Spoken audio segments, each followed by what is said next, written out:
આજે જેઠ સુદ એકાદશી છે, ગુરુવાર છે, નિર્જલા એકાદશી છે. તારીખ 24/6/2026 વર્ષ છે.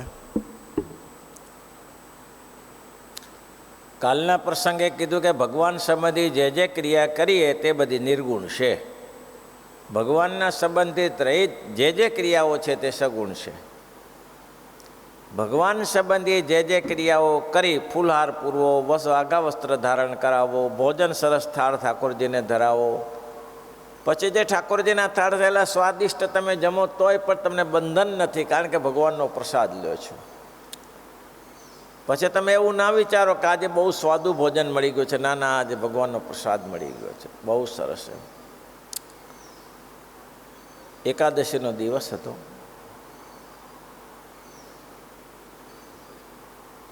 વલ્ભાચાર્યજી મહારાજ જગન્નાથપુરી ગયા. જગન્નાથપુરીમાં તો એકાદશી થતી નથી. એકાદશીનો દિવસ વલ્ભાચાર્યજી એમ કહ્યું છે ને, વલ્ભાચાર્ય બહુ સિદ્ધાંતવાદી હતા. આ બદ્રીનારાયણમાં ઘણા બધા સ્થાનો એને રચ્યા છે, શ્રીનાથજીમાં એને પ્રતિષ્ઠાઓ કરી છે. હવે આ તો નીતિ ન્યાયવાળા એકાદશીનું ઉલ્લંઘન ન કરી શકે. એકાદશી હતી તે દિવસે અને પ્રસાદીના પડ્યો આપ્યો, એ તો મહાપ્રસાદ હતો અને તે માલપુઆનો રિવાજ હતો. તો પછી એને વિચાર્યું એકાદશી છે આજે, હું એમ કહું કે આજે એકાદશી છે, હું પ્રસાદ નથી લેતો તો પ્રસાદનો અનાદર થયો કહેવાય. મારે પ્રસાદ તો લેવો જ પડે, પણ આજે એકાદશીને દિવસે જમાય પણ નહીં. પછી ત્યાં જ બે પગે ઊભા રહ્યા અને આખી રાત્રિ ભગવાનની સ્તુતિ કરી. આખી રાત્રિ ભગવાનની સ્તુતિ કરી અને ભગવાનને માટે આ કાલાવાલા કરીને સવાર પડી ગયું. સવાર પડી ગયું પછી પ્રસાદ જમ્યા. એકાદશી પૂરી થઈ ગઈ પછી જમ્યા. એટલે એકાદશીને મહારાજ કહે છે કોઈ પ્રસાદનો અનાદાર નહીં, પણ વિવેક તો હોવો જ જોઈએ. કોઈએ આપ્યો કે આ પ્રસાદ છે ને પ્રસાદ લો, પણ પ્રસાદ ખાવા યોગ્ય છે કે નહીં એનું અનુસંધાન રાખવું જરૂરી છે. ભગવાન સંબંધિત ક્રિયા હોય, કેટલીક માતાઓ જેને મધ્ય માસનું નૈવેદ્ય થતું હોય છે તો ભગવાન સંબંધિત ક્રિયા, પણ આપણે યોગ્ય નથી, એટલું ધ્યાન રાખવાનું. એ યજ્ઞાન છે. મહારાજ કે વેદમાં કહ્યું છે, પણ એ તો શુદ્ર બીજા લોકો માટે છે, આપણા માટે નહીં. ભગવાનના ભક્તને માટે તો શ્રીમદ ભાગવત ઇત્યાદિ યજ્ઞ કરવા, ભગવાનની કથા વાર્તા એ જ યજ્ઞ છે. પછી શ્રીજી મહારાજ કહે છે એ બધી ખરી નિર્યાજ, અને જેને ભગવાનનો સંબંધ થયો તેના ભાગ્યનો પાર નથી ભાઈ. જેને ભગવાનનો સંબંધ થયો ને એનો ભાગ્યનો પાર નથી. અતિ બળ ભાગ મનુષ્ય તન પાવાય, અતિ બળ ભાગ મનુ સુર દુર્લભ મુનિ જન ગાવા, સુર દુર્લભ મુનિ જન ગાવા, અતિ બળ ભાગ્ય મનુષ્ય જન પાવા, અતિ બળ ભાગ્ય મનુષ્ય દે. મનુષ્યનું જન્મ ભારતને વિશે મળે છે એ મહત્વનું નથી. આ બધાને મનુષ્યનો જન્મ મળ્યો છે, પણ કુકર્મ કરે છે, ખોટા કર્મ કરે છે, સત્કર્મ નથી કરી શકતા. પણ જેને મનુષ્યનો જન્મ મળ્યો અને તે પણ ભારતમાં મળ્યો, અને ભારતમાં મનુષ્યનો જન્મ મળ્યા પછી એક સારા ગ્રસ્તાશ્રમીને ઘેર જન્મ મળ્યો, સદગુણી ગ્રસ્તાશ્રમીને ઘેર જન્મ મળ્યો, અને એમાંય પાછું સોનામાં સુગંધ ભળે તેમ કોઈ સમાગમ સંતનો થઈ ગયો, અને સંત દ્વારા દીક્ષિત થઈને જે ભગવાનને ઓળખી રહે એના તો ભાગ્યનો મહારાજ કે પાર નથી. બાકી જન્મ મળવો એ કંઈ મહત્વનું નથી, પણ એ શું લે કે ભગવાનનો સંબંધ થયો તેના ભાગ્યનો પાર આવે. મનુષ્ય જન્મથી નહીં, પણ જેને કોઈ પણ ભોગે ભગવાનના ભક્તને જોગે કરીને જેને ભગવાનનો જોગ થઈ ગયો એના ભાગ્યનો પાર આવે નહીં. અને ભગવાનનો સંબંધ એક જન્મે એને પુણ્ય કરીને થતો નથી. શ્રી કૃષ્ણ ભગવાને ગીતામાં કહ્યું છે અનેક જન્મ સંસિદ્ધ થતો તો જ આથી પરામ ગતિ. એક જન્મે કરીને પુણ્યનો ઉદય થતો નથી. મેં હમણાં અઠવાડિયું પહેલાં જ મેં વાત કરી હતી આ માળિયા ગામની. શ્રીજી મહારાજ ભુજ હતા એ માળિયા ગામમાં એક કુટુંબ રહેતું હતું, પતિ પત્ની, એના સંતાનો નહોતા કોઈ, અને એને અપેક્ષાય નથી. ત્યાં એને એક મહાત્માજી એ ગામમાં રહેતા હતા. તે ગામમાં મહાત્માજી રહેતા હતા, એટલે આનું નિયમ હતું કે દરરોજ મહાત્માજીને જમાડે, દરરોજ મહાત્માજીને જમાડે, સવારે થાળ બનાવી અને જમાડ્યા પછી પોતે જમે. વર્ષો વીતી ગયા. હવે મહાત્માજીનું અંતિમ ધ્યેય નજીક આવી ગયું. એટલે આ પતિ પત્નીને બોલાવીને કહ્યું કે તમે મારી સેવા ખૂબ કરી છે, મારી કરેલી સેવા નિષ્ફળ નહીં જાય, તમને પરમાત્મા મળશે, પણ મારું વચન પાળજો. હવે હું તો જવાની તૈયારી કરું છું, પણ તમે દરરોજ ગામને પાદરે આવજો અને કોઈ એક બે મુમુક્ષુને જમાડજો. થાળ કરીને ત્યાં સુધી મને જમાડતા હતા, તેમ કોઈ મુમુક્ષુ ભૂખ્યાને જમાડજો, એટલું મારું વચન માનજો. સારું, બાબાજી દેહ છોડીને ચાલ્યા ગયા. 12 વર્ષ વીતી ગયા. એક સમયનો પ્રસંગ હતો. મહારાજ ગંગારામભાઈને ઘરે હતા. ગંગારામભાઈને ઘરથી મુરજી બ્રહ્મચારીને કહ્યું, બ્રહ્મચારી તાબડતોબ જવું પડે એવું છે, કારણ કે આને અવધિ પૂરી થતી હતી. હવે આ ખેંચી શકે એવું ન તો ક્યાં સુધી રાહ જોઈએ? ગુરુજી મહારાજે કહ્યું તો છે કે પરમાત્મા મળશે, પણ ક્યાં સુધી? સબરીને ભગવાન મળ્યા ને, બસ ગુરુ વચન વિશ્વાસ, અને ગુરુ વચનનો વિશ્વાસ આપો તો તને પરમાત્મા મળશે, તારે ઘરે આવીને મળશે. સબરી મતંગના આશ્રમમાં રહેતી હતી. સબરીને કહ્યું કે તે મારી સેવા કરી છે મતંગ ઋષિ, કે તને રામ શોધવા નહીં પડે, રામ શોધતા શોધતા આવશે. મહાપુરુષની સેવાથી ભગવાન ખેંચાઈને આવે, મહાપુરુષની સેવાથી ભગવાન ખેંચાઈને આવે છે, અને બૈરી છોકરાની સેવા કરવાથી જમના દૂતો ખેંચાઈને આવે છે. આટલો ફેર પડે. આવે તો ખરા? ના આવે. અતિશય બાયડીમાં સ્ત્રીમાં આસક્તિ, અતિશય સંતાનોમાં આસક્તિ, તો શું પરિણામ આવે? એનું પરિણામ સારું ના આવે. એટલે મતંગના આશ્રમમાં ભગવાન શ્રી રામચંદ્ર, આમ જો તો એનો આમ એને ચક્કર જુઓ તમે, રામચંદ્ર રામાયણમાં જુઓ તો આમ આખો ચક્કર જ હતો, લેવા દે વગરનો. આમ સીધું સીધું જવાનું જરૂરી હતી ને. એને જવું તું ક્યાં? વાલીને સુગ્રીવને ત્યાં જવું તું, તો આમ સીધું જવાતું હશું. આમ કરીને પંપા સરોવરને કિનારે એને ચક્કર મારીને ગયા. એમાં ઘણાનું ભગવાનને એક કાર્યમાં ઘણાનો ગીધનો ઉદ્ધાર કર્યો, આનો ઉદ્ધાર કર્યો. પણ આખરે સબરીને ભગવાન મળ્યા, રામચંદ્ર દર્શન થયું. તેમ આને ગુરુજીએ કહ્યું હતું કે મારું વચન સત્ય માનજો, પરમાત્માનું દર્શન થશે, તમે સવારમાં કોઈને અતિથિને જમાડજો. ભલે. 12 વર્ષ વીતી ગયા. શ્રીજી મહારાજ મુરજી બ્રહ્મચારીને કહે, ગુરુજી 12 વર્ષમાં ભગવાન મળવાનું, 12 વર્ષની અવધિ પૂરી થાય છે. મુરજી બ્રહ્મચારી ચાલો. મુરજી બ્રહ્મચારી કે પહેલાં ભગત મળવા આવ્યા છે. મહારાજ કે ભગવત મળવા આવ્યા છે ને, ફરી વારે મળશે, પણ આ નહીં મળે. આનો દેહ પડી જશે ને પછી બીજી વાર નહીં મળે. ભગત મળવા આવ્યા, હરિજી કરીને નામ હતું, કોઈ મળવા આવ્યા તો મહારાજ કે તમને પછી ફરીથી મળીશું, પણ અત્યારે મારે માળિયા જવું પડશે. માળિયા આવ્યા અને ગુરુજીના વચન પ્રમાણે મહારાજ ઓટલા ઉપર બેઠા, અને આનું નિત્ય નિયમ પ્રમાણે હતું. એટલે આને જમવાનો આગ્રહ કર્યો, પણ મૂર્તિ બહુ તેજસ્વી દેખી. ભગવાન બહુ તેજસ્વી, એટલે ભગવાનને કહ્યું કે મહારાજ પધાર્યા છો તો ઘરે પધરામણી કરો. મહારાજ કે આવ્યા છીએ તો એના માટે ચાલો. શ્રીજી મહારાજ એના ઘરે ગયા, એને બહુ ભાવથી જમાડ્યા. જમાડ્યા પછી પતિ પત્નીને બેસાડ્યા, એને બધી ઇતિહાસ કીધો. તમારા ગુરુ મહારાજે કહ્યું હતું આમ છે તેમ છે, પણ મનાય નહીં સારું એવું મનાય. એના ગુરુ જ મહારાજે કીધું હતું તમને ભગવાન મળશે. હવે આમ ભગવાન સસ્તા મળી જાય, મનાય ખરા કે આ ભગવાન હોય એમ? બધી ઇતિહાસ કીધો કે અમથું નથી મળતું, કંઈક જન્મનું કંઈક પુણ્ય હોય ત્યારે મળે છે. પછી ભગવાને એને કીધું બેસો મારા સામે.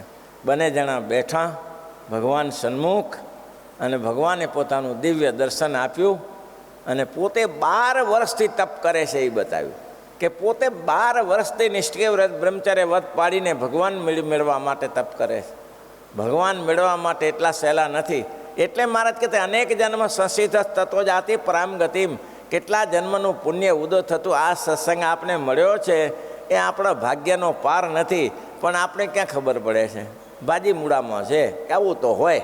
હા, આવું તો દરેક જગ્યાએ કથા વાર્તા મંદિરો હોય તો ચાલતી જ હોય.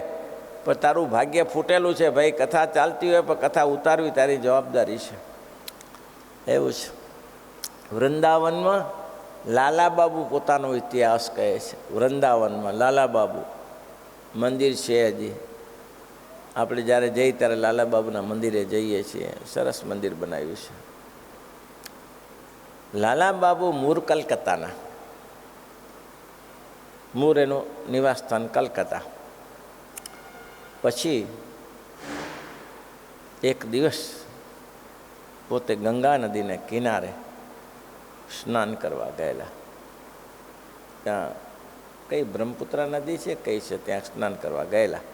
નદીનું તો મને બહુ ખબર નથી કઈ છે. સ્નાન કરવા ગયેલા, એમાં નાવિક બોલ્યો, આ છેલ્લો ફેરો છે, જેને બેસવું હોય તે બેસી જજો, આ છેલ્લો ફેરો છે, આ છેલ્લો ફેરો છે. અને લાલાબાબુના, એનું નામ કૃષ્ણકાંત, લાલાબાબુનો કાન ચમક્યા. છેલ્લો ફેરો છે, છેલ્લો ફેરો છે, તો હું શું કરું છું ત્યારે? છેલ્લો ફેરો છે એમ કહ્યું ત્યારે હું શું કરું છું ત્યારે? મારે એ જ હશે ને ત્યારે. અને પોતે નક્કી કરી લીધું કે હવે છેલ્લો ફેરો કરી લેવો છે. અને ત્યાં આગળ નીકળ્યા. ત્યાં અંદર નીકળ્યા હતા. એક ધોબીની કન્યા પોતાના પિતાને એમ કહેતી હતી, આ બે દ્રષ્ટાંતો એને સાંભળ્યા. વેળા વીતી ગઈ છે, અંધારું થયું છે, દીપ પ્રગટાવો. બોલો, આ બે શબ્દ એને હૃદય સાથ ઉતરી ગયા. વેળા વીતી ગઈ છે, અંધારું થયું છે, દીપ પ્રગટાવો. તો આમને વિચાર્યું, મારી વેળા વીતી નહીં, આની વેળા વીતી ગઈ છે, મારી વેળા વીતી નથી. મારે અંધારું નથી થવા આવ્યું, તો મારે દીવા પ્રગટાવવાની જરૂર નથી. ભાગ્યા ત્યાંથી. આખી જામનગર, કલકત્તાની આખી ખંડડીના અધિકારી, ખંડડી ઉઘરાવ, એટલે ખંડડી ચાલતું ને ઉઘરાવતા, આખા કલકત્તાના. આટલું મોટું નામ, તરત બધી વ્યવસ્થા 2 દિવસમાં કરી, પત્ની છોકરાની વ્યવસ્થા કરી અને પછી ત્યાંથી ભાગ્યા. પોતે અમુક સંપત્તિ લઈને ભાગ્યા કે વૃંદાવનમાં જઈ કોઈ મહાપુરુષને મળી અને સમાગમ કરીને સત્સંગ કરીએ. ભાગ્યા ત્યાંથી કલકત્તા આવ્યા. સંપત્તિ લાયા હતા થોડી ઘણી, બાકી બધી વ્યવસ્થા કરી. કેટલી મહેનત કરી, એટલા ભગવાન એટલા સરળ નથી કે તમને મળી જાય. અને મળી જાય ને, જેમ કે આ જગતમાં કોઈને કરોડ રૂપિયાની નોટરી લાગે, કોઈ કિંમત નહીં. 2 મહિનામાં ઉડાડી દેશે કરોડ રૂપિયા, કારણ કે મજૂરીનું નથી ને. લાલાબાબુ સંપત્તિ લીધી અને આવ્યા વૃંદાવનમાં. બહુ સત્સંગ કર્યો, બહુ સત્સંગ કર્યો. પોતે આવીને એને એમ થયું મારી પાસે પૈસા છે. વૃંદાવનમાં સૌ પોતપોતાના મંદિરોનો પાર નથી, ઢગલા બંધ મંદિરો છે. સૌ કોઈ મંદિરો બનાવતા હતા. લાલાબાબાને એમ થયું કે આપણે પણ મંદિર બનાવીએ તો ભગવાન શેના માટે? ભગવાન દર્શન આપે એના માટે, બીજું નહીં. મને ભગવાન દર્શન આપે, હું મારે છેલ્લે જન્મ ભગવાનનું દર્શન કરવું છે. અને એના માટે મંદિર સરસ બનાવ્યું. આપણે જઈએ છીએ જ્યારે જઈએ ત્યારે મંદિરમાં, એ બહુ સરસ છે મંદિર, સુંદર બનાવ્યું. એના પગથિયા ઉપર સૂઈ રહેતા હતા લાલાબાબુ. એક દિવસનો રહીશ, કલકત્તાનો મુખ્યમંત્રી, પગથિયા ઉપર ધોતી ખેસ પહેરીને સૂઈ રહે. એનો અર્થ એ કે કોઈ અહીંયાથી મહાપુરુષ પસાર થાય, એની ચરણરજ મારા ઉપર ઉડીને પડે તો મારું કામ થઈ જાય. અહીંની ચરણરજ મારા ઉપર પડે. અને આવું કામ કર્યું. બોલો, સમય ગયો, એને વિચાર આવ્યો કે મંદિર તો બનાવ્યું, પણ આજીવિકાનું શું? આ પરંપરા કેમ નભી શકે? એના માટે આજીવિકા કંઈક કરવી જોઈએ. આજીવિકા માટે બીજું તો શું કરવું? આજુબાજુ જમીન સંપાદન કરવું. જમીન સંપાદન કરી અને પછી આની આજીવિકા દેવની કરી દઉં. એ જમીન સંપાદન માટે મથતા હતા. એમાં મથુરામાં જે મંદિર મધુરાઈનું છે એના અધિકારી લક્ષ્મીકાંત એ મૂળ પોતે જયપુરના, મૂળ જયપુરના, અને એનું શાસન એ ચલાવતા હતા. હવે થયું શું? મહારાજ બહુ સરસ વાત લખે છે. ઘણી વાર ગોથું ખાઈ જાઓ છો, ઘણી વાર બહુ મોટી ભૂલ કરી બેઠો છો. હવે પહેલાં જમીન માટે જમીન શું નામ છે મંદિર શેનું છે મથુરામાં છે એ? હે બાંકે બિહારીનું? એ બાંકે બિહારીનું મંદિર જે છે એ આપણે દર્શન કરવા જઈએ છીએ, આપણું મંદિર નજીક જ છે ત્યાંથી. તો એ પણ જમીનો સંપાદન કરતા હતા. અને એ જે જમીન સંપાદન કરતા હતા એ પૈસા કયા હતા? તો કે એને પણ વિચાર્યું કે આ પૈસા આપણી પાસે રખાય નહીં. એ પૈસા હતા જયપુરમાં જે અધિકારીઓએ લાંચ લીધી હોય અને એ લાંચના પૈસા એને પકડેલા અને એ લાખો રૂપિયા તે સમયે લાંચના પડેલા. અને એને નક્કી કરેલું કે લાંચના પૈસા આપણી જોડે ન રખાય. લાંચના પૈસા, અને એને રાજનો મદદ ખૂબ હતી એને, કે આ પૈસા મંદિરોમાં વાપરી દેવાય. હવે એ જમીન લેવા માટે મથતા હતા. પણ થયું શું? જમીનો લેતા લેતા લેતા એક જ જમીનમાં બે જણા અથડાયા. લાલા બાબુ ને એ બે લક્ષ્મીકાંત, બે લક્ષ્મીનારાયણ, બે અથડાયા. બંને મોટા ધુરંધર શેઠિયાઓ અથડાયા. એવા અથડાયા કેસ કર્યો. એક દિવસ વિચાર થયો કે હું ઘર છોડીને શેના માટે નીકળ્યો છું? ઘર છોડીને મારે ત્યાં આ કરવું હતું, તો મારે ઘરે બધું નહોતું. આ મારે ઘરે નહોતું. ઘણા વર્ષ અથડાયા એ રીતે. તો પછી નિર્ણય કર્યો કે મારે ઘરે આ નહોતું. અનેક જન્મ સંસિદ્ધ મહારાજ અહીંયા ગીતાનો મૂક્યો છે, અનેક જન્મ સથી તથા જાતો તો જાતિ પરામગતિમ. કેટલું ધોઈને શુદ્ધ કરવું પડે ત્યારે ભગવાન મળે છે. મારે ઘરે સંપત્તિ નથી, તે હું શેના માટે અહીં આવ્યો છું? આ કેસ કરવા માટે આવ્યો છું. મારે બીજું કોઈ કામ નથી આનું. અને એક દિવસ પોતે મંદિર સોંપી દીધું. પોતે ભિક્ષાવૃત્તિ ચલાવતા હતા. મંદિરમાં પણ ભિક્ષાવૃત્તિ ચાલે, અને લક્ષ્મીકાંતે ભિક્ષાવૃત્તિ ચલાવે. ઘણા મંદિરોમાં ભિક્ષાવૃત્તિ ચાલતી, સવારે ભિક્ષાવૃત્તિ આપે બધાને. એક દિવસ પોતે વિચાર કર્યો કે આને આમ સમય પસાર થઈ જશે. એ દરમિયાન આપણા સંત સુખાનંદ મળ્યા. જે લાલાબાબુ મંદિરમાં જે કામ કરતા હતા, સુખાનંદ સ્વામી મળ્યા. ત્યાંથી સુખાનંદ સ્વામીને શ્રીજી મહારાજે, મૂળ સુખાનંદ સ્વામીએ જ આ સંપ્રદાયમાં શ્રીજી મહારાજ લાવ્યા. લોજની વાવ ઉપરથી સુખાનંદ સ્વામી શ્રીજી મહારાજને લાવ્યા. કારણ કે બીજા સંતો તો વહેલી સવારે સ્નાન કરવા જતા. પણ સુખાનંદ સ્વામી મુક્તાનંદ સ્વામીની બહુ સારા ગુણિયલ સંત હતા. એ મુક્તાનંદ સ્વામીની સેવા કરતા. એટલે થોડું મોડું થાય એટલે લગભગ સૂર્ય ઉદય પાણી ભરવા માટે સ્નાન કરવા ગયા. એ સુખાનંદ મળ્યા ને મહારાજ મળ્યા ને પછી વાતો લાંબી છે બધી. પછી આશ્રમમાં લાયા. એ સુખાનંદ સમય જતાં મહારાજને ગઢપુરમાં કહ્યું કે મારા સંબંધીઓ બધા ઉજ્જૈન બાજુ છે, કેટલી વાતો ભરાયેલી છે. તો મહારાજ, હું તો તમારો સમાગમ થયો, મને તમારા જેવા ભગવાન મળ્યા, પણ મારા કુટુંબ આમને આમ મરી જશે, કાચા ને કાચા. એને સમાગમ તો હું જઉં, એને સમાગમ કરાવું? ત્યારે મહારાજે કીધું આપણે કોઈને સમાગમ કરાવવો નથી. શ્રીજી મહારાજે છેલ્લા શબ્દ કીધા કે મીઠાની પૂતળી સમુદ્રમાં તરવા જાય, પાછી ના આવે. ગ્રસ્તાશ્રમીએ, ત્યાગાશ્રમીએ ગ્રસ્તાશ્રમ સમર લમડો રાખવા જાય, એ કોઈ દી ભલી વાર ના આવે. ઘર છોડ્યું એ છોડ્યું, પછી એને કાંઈ લેવા દેવા નથી. આનું આવું છે. ત્યારે સુખાનંદ સ્વામીની વાત મનાણીની, અને સુખાનંદ સ્વામી ત્યાં ગયા. ક્યાં ગયા? પણ થયું શ્રીજી મહારાજની આજ્ઞા ના પાડીને તે થયું શું? હજી ઉજ્જૈન પહોંચ્યા નહીં અને વૃંદાવન જ હતા. અને લાલાબાબુને ઉપદેશ આપ્યો. અને લાલાબાબુને ઊંઘ નથી આવતી, જેમાં કહેવાય ને કે અંતરસાવ. અંદર આંતરડાનું દર્દ, એટલે ઊંઘ ના આવે. પણ સુખાનંદ સ્વામીને મૂળ ભિક્ષાવૃત્તિ માટે ગયેલા, પણ દૂર ઊભેલા, ત્યારે એને જોયા કે બધાને ભિક્ષા પાઈ ગઈ, તો કે આપી જી, પણ 2 સાધુ દૂર ઊભા છે. તો કે એ કેમ ના લીધી, એને બોલાવો. ત્યારે એને કીધું કે તમે સ્વામીજી બોલાવીને કીધું ભિક્ષાવૃત્તિ કેમ ને ભોજન નહોતું કરું? ભોજન તો કરું તું, પણ અમે સ્ત્રી ધનના ત્યાગી છીએ. આટલી લાઈનમાં અમે ઊભા રહીએ તો સ્ત્રીઓ અડી જાય, તો મારે ઉપવાસ પડે.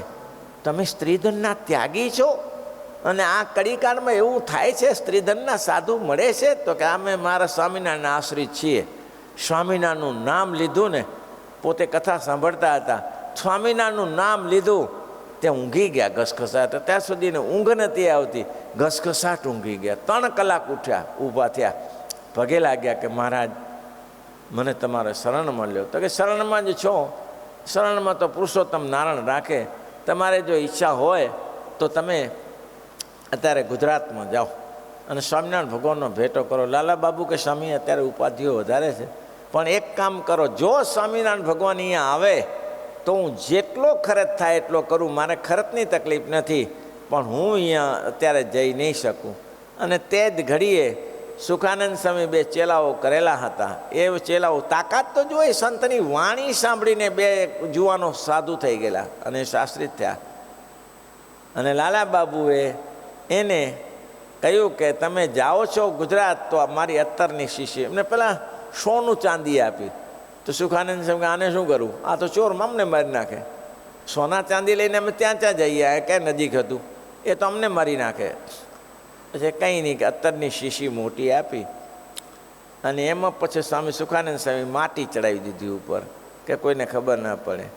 અને તે દરમિયાન સુખાનંદ સ્વામીએ પોતાના શિષ્યને કીધું કે મારું આયુષ પૂરું થાય છે, હું ભગવાનના ધામમાં જાઉં છું, મહારાજ મને લઈ જાય છે. આ અત્તરની શીશી શ્રીજી મહારાજને ત્યાં પહોંચાડજો. અને એ કાર્યાણીમાં 2 સાધુ આવ્યા એના, અને પરિચય આપ્યો અને આ બોટલની શીશી આપી. એ ઇતિહાસ. લાલા બાબુનું શું થયું? સુખાનંદ સ્વામી ચાલ્યા ગયા, અગ્નિ સંસ્કાર થઈ ગયો ત્યાં. લાલા બાબુનું શું થયું? તો કે લાલા બાબુને એમ થયું કે મિલકત છોડવા માટે તો ઘરેથી નીકળ્યો છું અને પાછી અહીં લફ લાગી પાછી. એટલે એક દિવસ બધું છોડીને વિરક્ત થઈ ગયા, એકદમ સંન્યાસી થઈ ગયા. કંઈક કરવું જ નથી, કંઈક કરવું જ નથી, આમ સંન્યાસી થઈને બેસી ગયા. હવે એને એક સાધુ તે દરમિયાન મળ્યા, બહુ પવિત્ર સંત હતા વૃંદાવનમાં. એને થયું કે હવે દીક્ષા લઈ લઉં, દીક્ષા લઈને ભજન કરું. હવે એ સાધુ પાસે ગયા. એ સાધુ શબ્દ સરસ બોલ્યા, લાલા બાબુ દીક્ષા લેવી તે સાર છે, પણ તમને હજી ઘણી વાર છે. દીક્ષા લેવી તે સાર છે, પણ તમને હજી ઘણી વાર છે. બોલો. નીકળી ગયા. પછી શું? એક દિવસ એને થયું કે મને શું હજી મારામાં ખામી છે, મને ગુરુજી દીક્ષા નથી આપતા. દીક્ષા કેમ નથી આવતા? હજી એને એમ થયું કે હજી હું મારું અહંકાર પોષું છું, મારામાં જે અહંકાર પોસાય છે કે હું સદાવટ ચલાવું છું, મંદિર ચલાવું છું. આ બધું ચેલાને સોંપી દીધું. અને બીજા જેમ ભિક્ષુકો, જેમ સંન્યાસીઓ જેમ ભિક્ષાવૃત્તિ કરે તેમ એ ભિક્ષાવૃત્તિ કરવા લાગ્યા. અને ભિક્ષાવૃત્તિ કરતાં કરતાં એ લક્ષ્મી શંકર હતા એના સદાવટમાં ગયા. હવે એને 2 સામે સામે કેસ ચાલે, એના સદાવટમાં ગયા. એટલે તરત ઓળખતા તો હોય ને કે આ સામે સામે છે. એટલે લક્ષ્મીશંકર શેઠને કહ્યું, શેઠ લાલા બાબુ જોડી લઈને ભિક્ષાવૃત્તિ માટે આવ્યા છે. લાલા બાબુ તો કે એ કેમ બને? લાલા બાબુ કેવી રીતે આવે? એ કોઈ સામાન્ય માણસ છે કે જોડી ફેલાવા મારી ભિક્ષાવૃત્તિમાં મારા સદાવતમાં આવે? એટલે શેઠને પણ આંખમાં આંસુ આવી કે લાલા બાબુને અહીંયા ભિક્ષાવૃત્તિ માટે?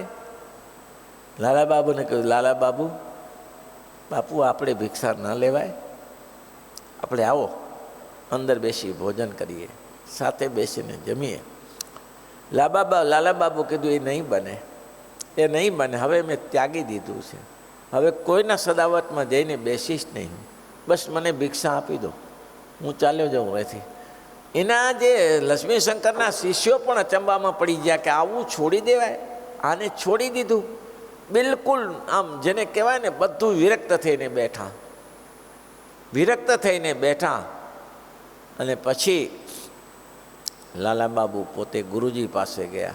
ગુરુજી, મને દીક્ષા આપીને તરણમાં શરણમાં રાખો. ગુરુએ કહ્યું, દીક્ષા લાલા બાબુ, દીક્ષા લેવી અતિ ઉત્તમ છે, તમારે હજી અંધતમ છે. દીક્ષા લેવી તે ઉત્તમ છે, પણ હજી તમારું કંઈક પોષાય છે. અને ભિક્ષાવૃત્તિએ બંધ કરી નાખી. ભિક્ષામાં જવું નથી, જે મળે તેનાથી ગુજરાન ચલાવવાનું, અનાયાસ ભલે મરી જાઉં. બધું છોડી અને પછી ગુરુ પાસે ગયા. ગુરુજીને કહ્યું, દીક્ષા આપો. ત્યારે કહ્યું, ગુરુજીએ કહ્યું કે લાલા બાબુ, દીક્ષા આપી તે સાર છે, પણ તમને હવે વાર નથી, આવી જાઓ. અને દીક્ષા આપી.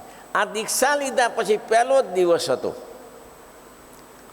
દીક્ષા લીધા પછી પહેલો જ દિવસ હતો. અને ત્યાં કોઈ કામ પ્રસંગે બજારમાં નીકળેલા કે ભિક્ષાવૃત્તિ માટે નીકળેલા, તેમાં કલકત્તાના રાણી સાહેબ ત્યાંથી નીકળ્યા. એટલે રાણી સાહેબ નીકળ્યા એટલે એની સાથે ઝુંબલો આખો જરસ મોટો હોય ને, બધા સેવકોને બધા આર્મી બધું વર્કો હોય. હવે એમાં એક માણસ લાલા બાબુને ઓળખી ગયો. લાલા બાબુને ઓળખી ગયો. હવે આ તો સ્ત્રી પુરુષથી દૂર હતા, સ્ત્રીઓને અડતા નહોતા. લાલા બાબુને રાણી સાહેબને કહ્યું, રાણી સાહેબ, રાણી સાહેબ. લાલા બાબુ, કૃષ્ણકાંત અહીંયા છે, કૃષ્ણકાંત અહીંયા છે. એટલે આ તો અનન્ય કૃપા પાત્ર હતા રાજ્યના. રાણી સાહેબને એમ થયું કે અહીંયા છે તો નજીક લાવો, મળી લઈએ. રાણી સાહેબ પોતાના સોફામાંથી નીચે ઉતર્યા. નીચે ઉતરીને જ્યાં મળવા જાય છે, તો આને થયું આ તો અડશો તો મારે તો ઉપવાસ પડશે. એટલે પોતે પાછા હટ્યા. પણ પાછા હટ્યા હતા, બે ઘોડેસવારો આવતા હતા. એ ઘોડાસવારના પગમાં આવી ગયા. અને લાલા બાબુએ ત્યાં પોતાનું શરીર અડધું પૂરું કરી નાખ્યું. તરત ઉઠાડીને ગુરુના ચરણમાં લઈ ગયા અને ગુરુજીના મસ્તક, ગુરુજીના ખોળામાં માથું મૂકી અને લાલા બાબુએ દેહ છોડી દીધો. આટલું કર્યા પછી પણ ઇતિહાસ એમ કહે છે, આટલું તેટલું સરળ નથી. ઇતિહાસ એમ કહે છે કે છેલ્લે એને કપડવંજમાં દેહ રણછોડભાઈ તરીકે દેહ ધારણ કર્યો અને પ્રગટ શ્રીજી મહારાજનો એને સમાગમ થયો. અને સ્વામિનારાયણ ભગવાને આખો ઇતિહાસ લાલા બાબુને એની માએ કહ્યું કે મહારાજ, આ મારો દીકરો રણછોડ છે, એનું નામ ઉર્ફે બાપુ છે, એને તમે સંભાળજો. મહારાજ કે અમારા જૂના જાણીતા છે આ તો. અને એ શ્રીજી મહારાજ કૃષ્ણકાંતને કલકત્તામાં મળેલા. કલકત્તામાં બાગમાં બેઠા હતા. તે દરમિયાન એના પિતાશ્રીએ કોઈકે કહ્યું કે તમારા બાગમાં કોઈ તપસ્વી મુનિ આવ્યા છે. ત્યારે એના દીકરાને કહ્યું કે જા બેટા, એને જમવાનું લઈ જાય. ત્યારે ભગવાનને જમવાનું કહ્યું. ત્યારે ભગવાને કીધું, હું કંઈ જમતો નથી, ફ્રૂટ ફળ હોય તો લાવો. અને ત્યારે કૃષ્ણકાંતે એને ફળ ને ફૂલ ત્યાં આપેલા, જે જરૂરિયાત વસ્તુ આપીને મહારાજને રાજી કરેલા. એક જ વાર એને શ્રીજી મહારાજનો કલકત્તામાં જોગ થયેલો. એટલે હું એમ માનું છું કે આ જન્મમાં આવું થવું બહુ કઠિન છે ભાઈ. હો એટલે આ તો અતિ બળસા ગુણાતીતાન છે ને, બગાસું ખાતા સાકરનો ગાંગડો એવો આવે મોઢામાં, એવો આ સત્સંગ મળ્યો છે. માટે સાવધાન થઈને ભગવાન બધા આવતીકાલે મમઈ વાંસો જીવ લો કે જીવભૂત સનાતન મનેન્દ્રિયાની ષષ્ટાની પ્રકૃતિ સ્થાની કરસતી શ્રીપતિમ શ્રીધરામ સર્વ